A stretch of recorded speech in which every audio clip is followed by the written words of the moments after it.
The Liberal Democrats have announced a new energy policy, proposing a basic allowance for all households at a discounted price.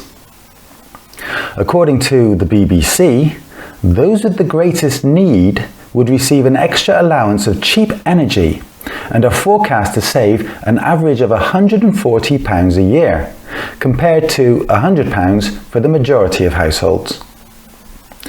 Every household would receive an essential energy allowance, which would provide enough to get by and be charged at a discounted price. There would be an extra allowance for families with more children.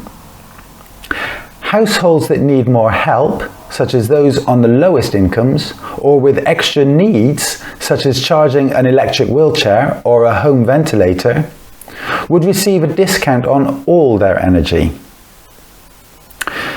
Lib Dem Deputy Leader Daisy Cooper said the plan would lead to longer-term savings for the state, as the cost to the NHS alone of dealing with the consequences of people living in cold and drafty houses was £1 billion a year. It would be funded by the Liberal Democrats ordering the energy regulator Ofgem to claw back an estimated £5 billion in extra profits they believe energy firms will make by 2028.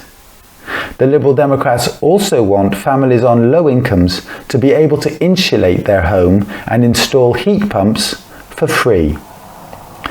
They want to remove green levies on household energy bills and instead have a targeted windfall tax on banks, and to break the link between electricity and gas prices and invest in more renewable generation. The party says these measures, together with the new energy guarantee, could save £900 a year from average bills by 2035. Well, the Liberal Democrats traditionally favour regulated markets with redistribution mechanisms rather than outright public ownership, so their policy fits that philosophy. Regulate harder, tax excess profits, subsidise need, but keep the overall market structure intact. And there are certainly positive aspects to it.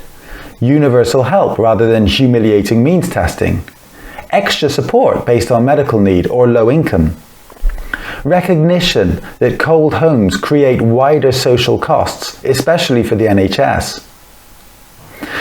Acknowledgement that renewable investment should reduce long-term exposure to volatile gas prices.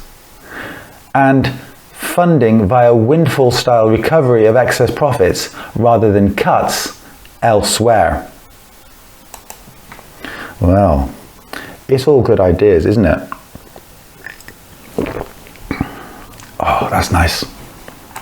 But the UK's energy problem goes deeper than affordability support. It is about power. The UK energy market is only partially competitive. Ordinary households cannot realistically opt out of the grid. Transmission networks are regional monopolies, and wholesale pricing is still heavily influenced by gas, even when electricity is generated cheaply from renewables.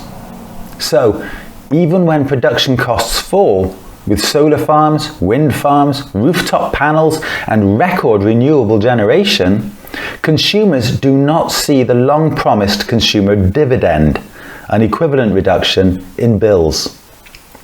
The Lib Dem proposal addresses symptoms of that problem, but not ownership or pricing power itself.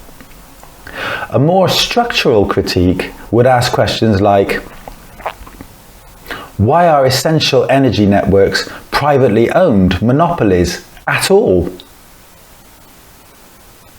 Why is public money paying for modernisation of the national grid if the system is privately owned and huge dividends are being paid to shareholders rather than being used for this purpose? Why is electricity pricing still tied so strongly to gas? Why are consumers exposed to international market shocks when a growing share of electricity is domestically generated via renewables? Should energy be treated as a public utility rather than a profit-driven commodity? And should there be public ownership of transmission and/or generation infrastructure?